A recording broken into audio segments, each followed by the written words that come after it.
Hello बच्चों, good evening. मैं आज आप लोगों के सामने लेके आया हूँ अलैंगिक जनन यानी कि रिप्रोडक्शन इन ऑर्गेनिज्म, जीवों में जनन का दूसरा लेक्चर। तो पहले तो लैंगिक, इसके पहले हमने पहले लेक्चर में बात की थी लैंगिक तथा अलैंगिक जनन के प्रकार, उसमें अंतर देखें। तो आज हम डिस्कशन कर रहे हैं कि अलैंगिक जनन प्रकार। तो अलैंगिक जनन कितने प्रकार के होते हैं? Types of asexual reproduction. ठीक है, तो अलैंगिक जनन 6 प्रकार के होते हैं। अलैंगिक जनन 6 प्रकार के होते हैं। तो ये 6 प्रकार के सबसे पहले नाम जानेंगे, फिर एक एक करके हमें इसके बारे में डिटेल जानना है। ठीक है, तो सबसे पहले हमारा अलैंगिक जनन का प्रकार जो आता है, तो इसमें क्या है?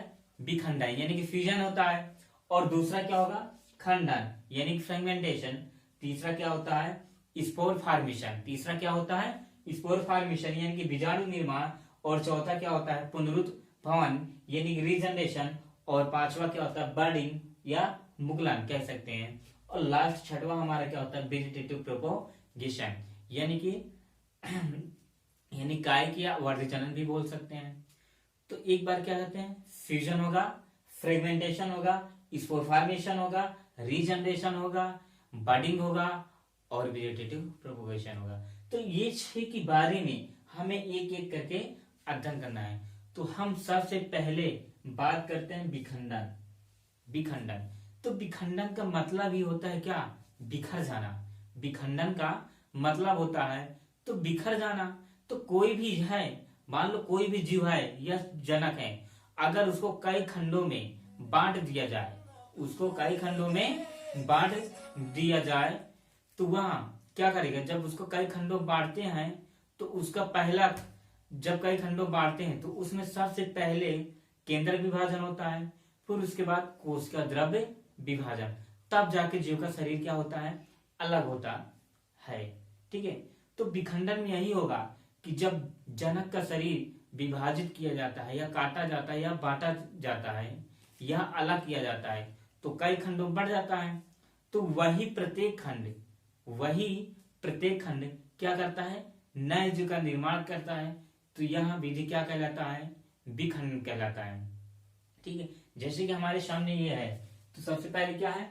मान लो ये जनक है या कोई भी जीव है, जनक है, जीव एक ही है, तो इसको क्या करते हैं? काटा जाता है या विभाजित किया जाता है। तो सबसे पहले क्या होता है? केंद्रक द्रव्य, फिर कोशिका द्रव्य विभाजन होता है। तो जब विभाजन होकर क्या करता है? 2 या 2 से अधिक खंडों में विभाजित हो जाता है। 2 या 2 से अधिक खंडों में विभाजित हो जाता है। और यही प्रत्येक खंड क्या करता है? नए जीव का निर्माण करता है। और यही प्रत्येक खंड क्या करेगा? नए जीव का निर्माण करेगा। जैसे कि उदाहरण में हमारे सामने है अमीबा। तो अमीबा में क्या होता है कि इसका आकार तो कोई निश्चित नहीं होता है, जिस जैसे आकार पाएगा वैसे ढल जाएगा। और इसे जितने ही खंडों में काटोगे वह खंड अलग होकर क्या करता है? नए जीव का निर्माण कर लेता है। ठीक है, तो विखंडन हो गया। तो अब इसके फिर बात करते हैं विखंडन के प्रकार। तो विखंडन कितने प्रकार के होते हैं? Types of fusion. ठीक है, तो विखंडन 2 प्रकार के होते हैं। विखंडन 2 प्रकार के होते हैं। ठीक है, बाइनरी फ्यूजन यानी कि द्विविखंडन, और क्या होता है? मल्टीपल फ्यूजन यानी बहुविखंडन। तो हमारे सामने क्या है? द्विविखंडन और बहुविखंडन। तो बात करते हैं द्विविखंडन क्या आता है? द्वि के मतलब 2 या बाई के मतलब बोल सकते हैं 2। बाई के मतलब 2 या द्वि के मतलब 2। अब विखंडन के मतलब बिखर जाना। तो ऐसा जीव जो केवल 2 खंडों में बिखर जाए या बट जाए और वही 2 खंड केवल नए जीव का निर्माण करता है, तब इस विधि को बोलते हैं क्या? बाइनरी फ्यूजन या द्विविखंडन। इसका उदाहरण क्या होता है? अमीबा। ठीक है, तो अब दूसरी बात करते हैं मल्टीपल फ्यूजन। तो मल्टीपल फ्यूजन क्या है? बहुविखंडन। तो ऐसा जीव या जनक जब किसी भी जीव को क्या करते हैं? 2 या 2 से अधिक खंडों में क्या करते हैं? विभाजित करते हैं। और वही 2 या 2 से अधिक खंड क्या करते हैं? नए जीव का फॉर्मेशन करता है या निर्माण करते हैं, तब उस विधि को बोलते हैं क्या? बहुविखंडन। क्या बोलते हैं? बहुविखंडन। तो इसका उदाहरण होगा प्लाज्मोडियम। ठीक है, तो हमारा बच्चों समझ में आया कि विखंडन क्या होते हैं। ठीक है, अब दूसरी विखंडन के बाद कौन सा हमारे यहाँ पे था, फ्रेगमेंटेशन यानी कि खंडन। तो खंडन क्या होगा, खंडन की भी मतलब क्या होगा, बिखर जाना। खंड का मतलब बिखर जाना। तो इसमें क्या होगा, जब जनक का शरीर कई खंडों में बिखर जाते हैं, तो जब कई खंडों में बिखर जाते हैं तो इससे पहले किसका विभाजन होता है, केंद्रक का विभाजन, फिर कोश का द्रव्य क्रिया।